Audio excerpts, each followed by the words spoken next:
Okay, we're ready to go again. This time we're going to hear from the candidates for school trustee. We have two candidates, Chris Roden and Vicki Frill.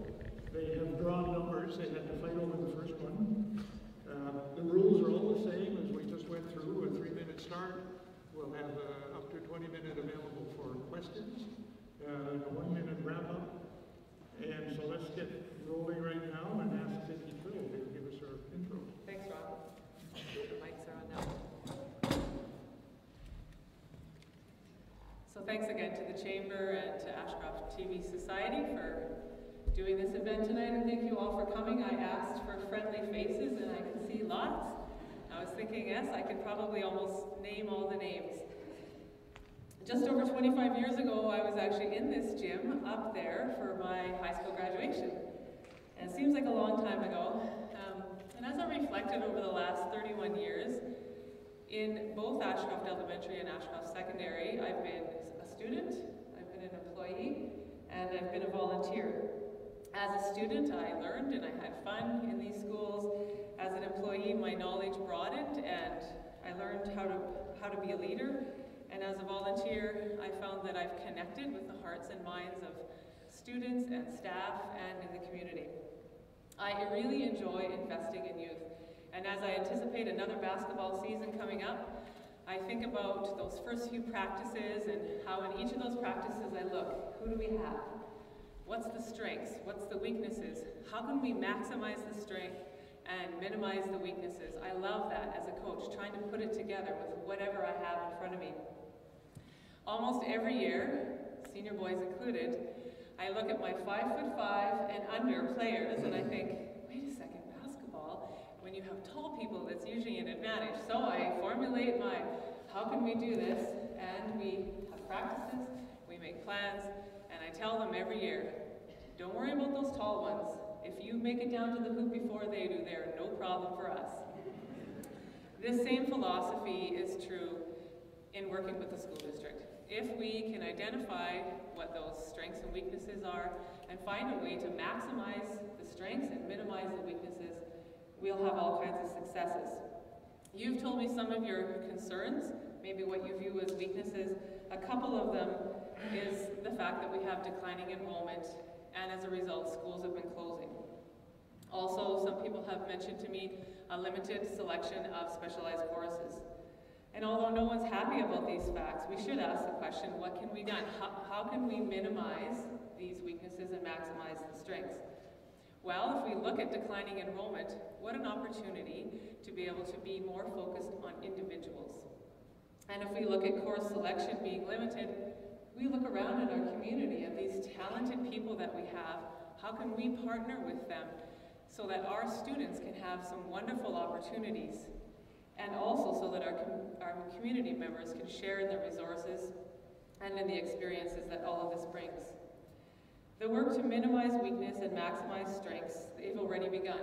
Trades programs have begun with apprenticeships in our district, and our provincial standings have been improving, and personalized care is being given to students. I will support these ongoing programs and these initiatives, and will promote the concept of community schools. It takes a community to raise a child, and I believe in that. And when we work together with our youth to guide them to be the best versions that they can be, we will be successful. We have accomplished school staff, we have talented community members, we have dedicated parents, and wonderful students. And together, this is a combination for success.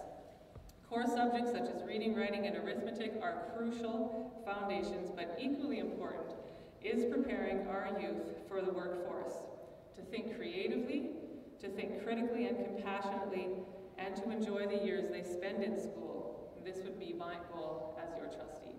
Thank you.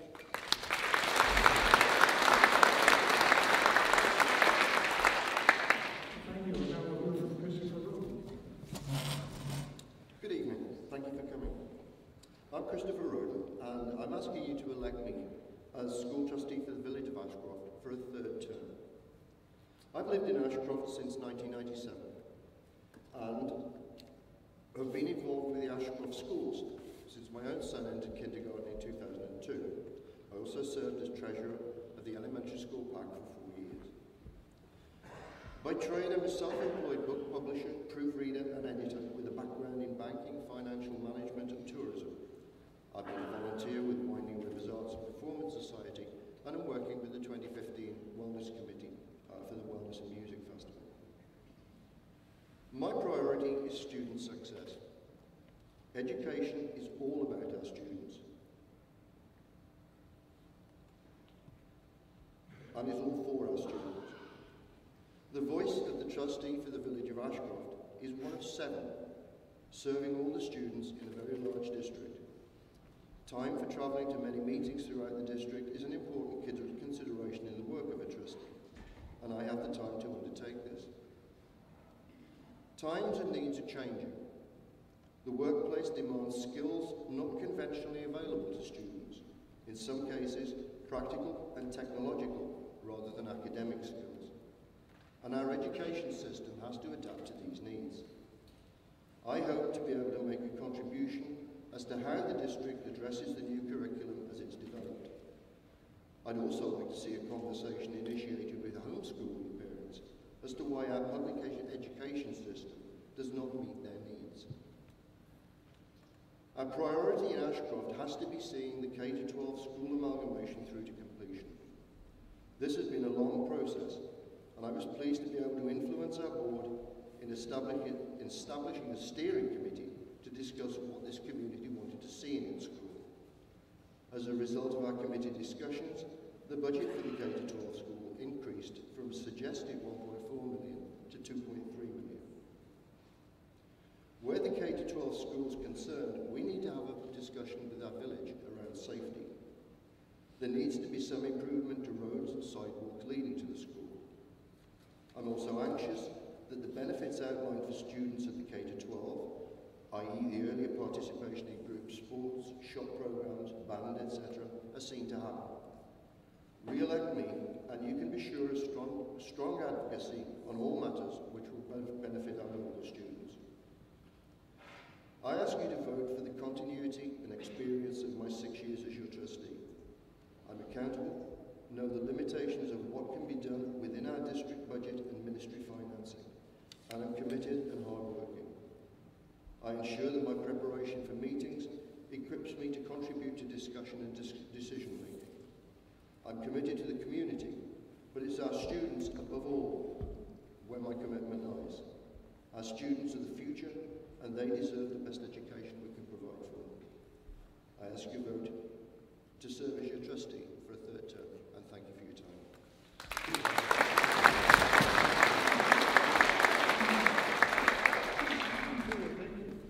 Are you ready for the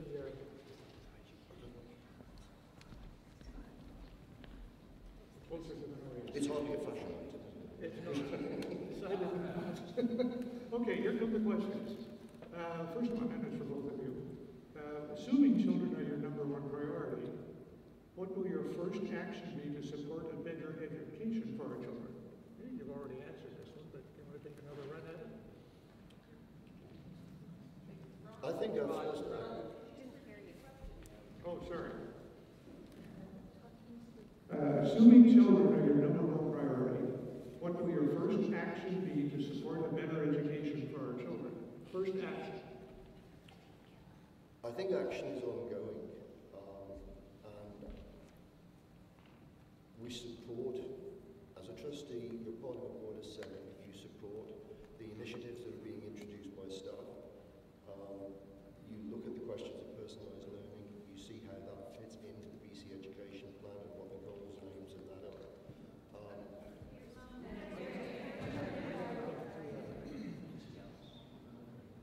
Is that better?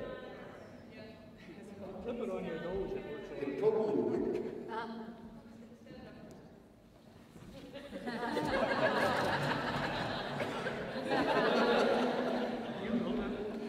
Yeah, I do actually. No, like I say, we support the ongoing initiatives that our staff introduce. We have a very hard-working group of people who work as a district team, and we work to a 3-year achievement plan. So our goals are set. Our goals have been set for the next 2 years already. So we support the work that the staff does. As for individual action by a trustee, you can only do your best to represent the interest of the children in your community. But as I say, you're representing the interests of all the children in all the district, and it's a big consideration. You can't pick and choose. I can't say I want a running track in Ashcroft without the trustee for Lillooet saying we want a running track in Lillooet. So it's a case of working together and working out what's best for everybody, but at the same time giving priority to your own students. So the question said, assuming children are the most important. They really are. So I don't think we need to assume. Certainly my daughter is important to me, but all of the youth in the school is important to me. And I hope that you've seen that in all of the different ways that I love just being with them. Mostly it just allows me to be silly. If you want to find out, just come to the school dance on Friday and you'll see a lot of silliness. But the first action, I guess that's difficult because it comes to the meeting, as Christopher was saying, there's a lot that's set already. You have an achievement contract that's out there, and there are some goals, and certainly we support those educational goals. But I guess my first action, which is ongoing as well, is I like to invest in kids personally, and I coach basketball, and we'll be starting basketball practices next week, and I get to know those kids, I get to know those parents, and currently I'm working at the elementary school doing the same, and I love it. And to me, that's what I remember from back there is those people that I connected with, and if I can make a little bit of difference, maybe it's not in math and English, but it's in that experience and what means something to a child. To me, that's what the whole experience is all about. So I guess that's my first action, and it's kind of what I'm doing already anyway.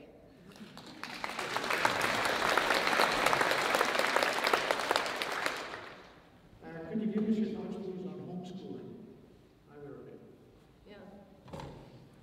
Some years ago, we adopted a 9-year-old child, and with that comes all kinds of issues, especially when nobody has cared or love for a child.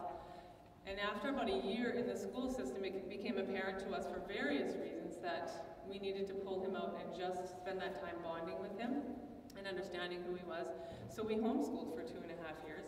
I also have a number of friends who do that. It's nice to have that choice. Saying that, often we have these wonderful kids in our community who are not a part of our schools. And for various reasons, people homeschool, and I don't think we can take that away from them. On the other hand, I think we have some convincing to do to showcase what's going on. We really have great kids in our schools. We have great parents who are working hard to do all kinds of things, and we have wonderful teachers, and they're getting a great education. And there are some great ideas that I have, but I think his timer will buzz before I mention them all, that we can showcase that to the homeschoolers. I think some contact with them. We made an effort when I worked in the district office some years ago. We contacted individual homeschool families. We had some meetings with them, and I've got some more ideas around that. Yeah, I won't get into them, but if you want to know more, ask me after. And I do believe we can get some of them back into our schools, but also to allow them that choice, which I think is theirs to make.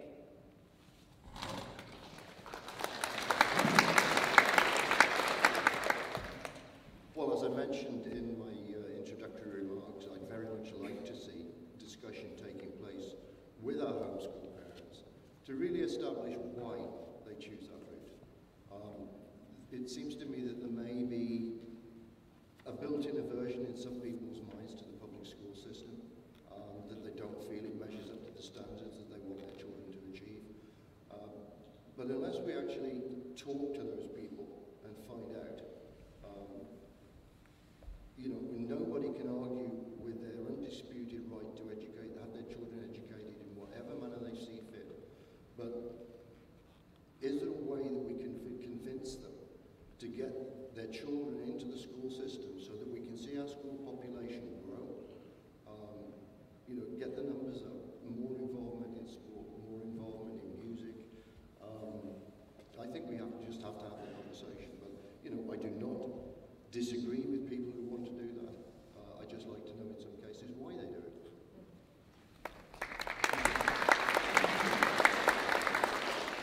The next question is, how do you find out what's important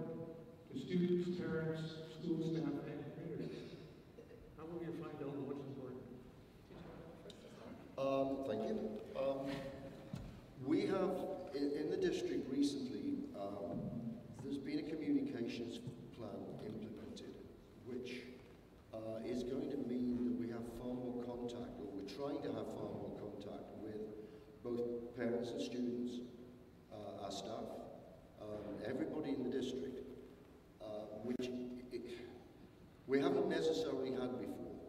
We want to be in a position to pull viewpoints in from everybody so that we can assess what individuals' problems are, how things can be improved, whether we need to hold community meetings to discuss specific topics, whether we can get guest speakers in.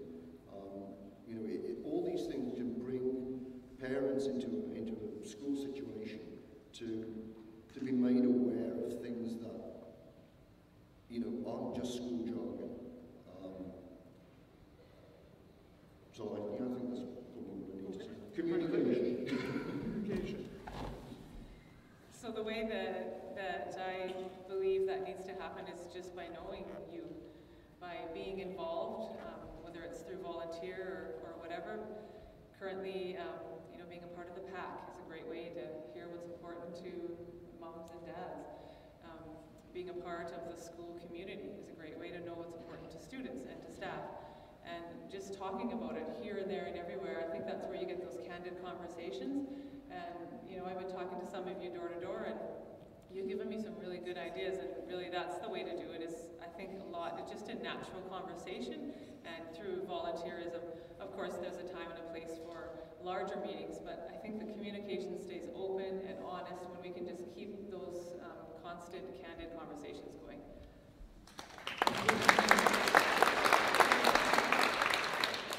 Here's the one we brought forward for incumbents. So, Christopher, this is for you. What have you personally accomplished in your term of office?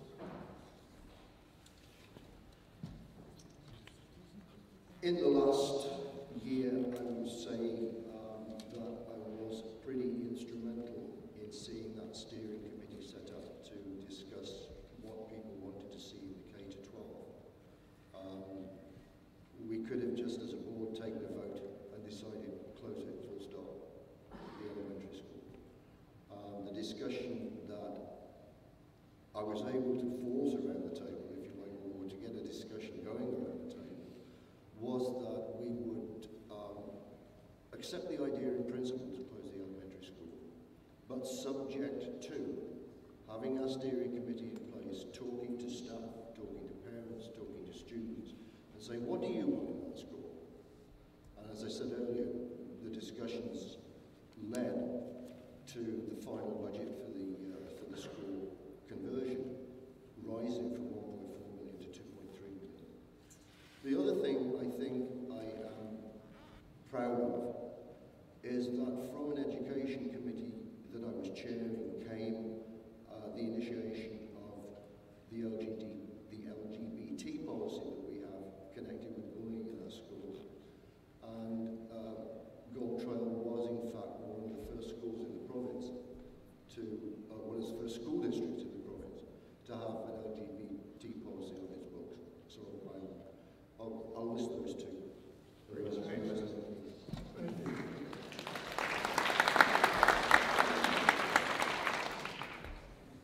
As a trustee, how will you be accessible to and responsive to community needs, and how will you support parents' concerns and visions for the new K-12 school? Did you get all that? I think it's similar to the question that we were just asking before. How are you open to hearing what your ideas and opinions are regarding issues that pertain to the schools? Correct? Specifically the K-12. Specifically the K-12.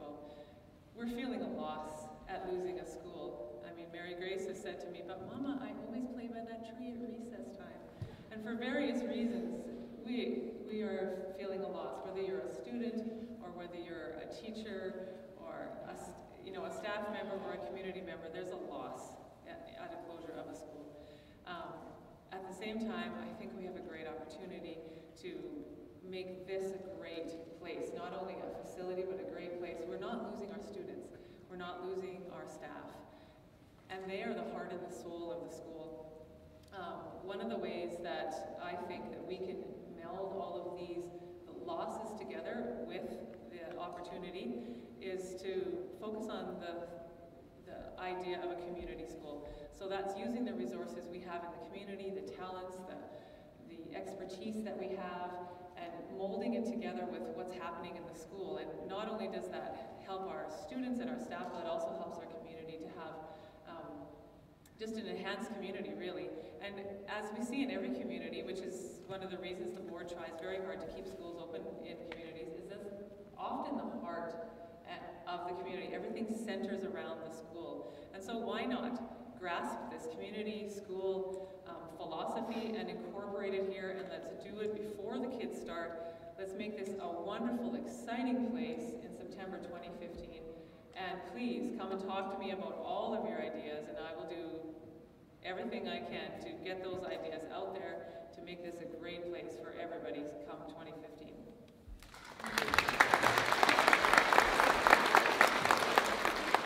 I think the fact that we went through a lengthy consultation process before the decision was made to amalgamate into a K-12 illustrates and demonstrates the fact that we have always been prepared to listen to a community viewpoint. We've always been prepared to listen to students. We've always been prepared to listen to teachers. I see no reason why that would change. Certainly I agree that this K-12 facility that we're going to have here is going to be a pretty remarkable thing when it's finished and open and up and running. I'm really looking forward to it, because I think it is going to offer those additional opportunities for children in the younger grades to get involved in team sports earlier. You know, they're not going to turn up in grade 8 not knowing how to dribble a basketball. They're going to be able to learn this a lot sooner than they could. There's going to be opportunity to expand the band program and actually have younger members as part of that band program. Possibilities are endless, and along with all the personalised learning moves that are being made and the way that the BC Education Plan is developing that, and the fact that we do it already anyway, you know, I think we're going to see some pretty good things, and we're always available to talk to, we're always available to listen, and we'll always do our very best to answer any concerns you've got.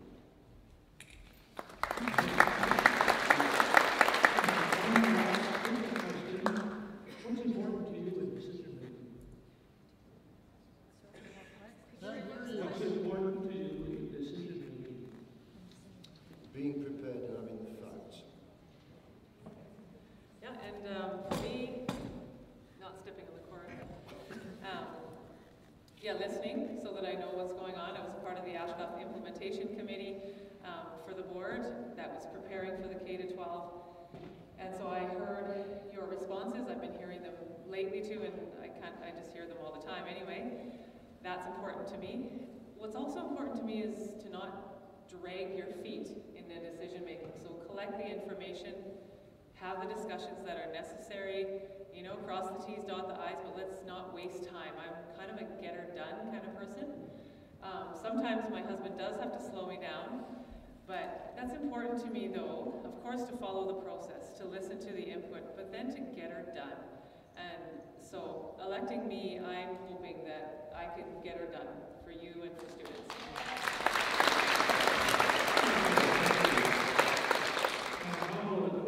Last minute, 1 minute wrap up.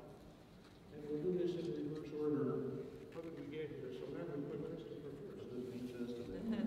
Well, once again, thank you all for coming this evening. It's been wonderful to see such a good turnout. And thank you to David Dirksen and Ronald from the Chamber of Commerce for hosting us, and to Ashcroft TV for filming us for posterity. What I want to see on November the 15th is a high turnout. We've all got the right to vote. A lot of us don't always exercise it, and I believe that it's important that we do. Come out to vote. If you care for kids, vote for the trustee you choose, obviously. But the main thing is get out there and vote. Thank you once again for coming this evening.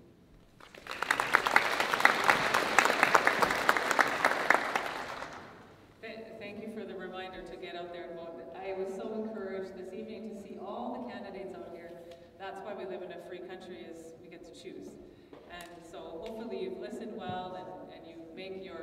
informed decision and put your check mark in that box that's going to do the best for kids and for our community. And I hope that that means that I will be your choice on November 15th or in the advance polls. Thanks for coming.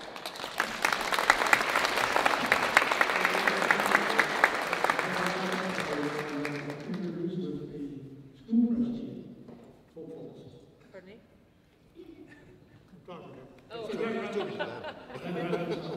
So you guys are done. Thank you very much. Thanks, Ron. And we'll do a little quick switch over around here now and start listening to our mayoral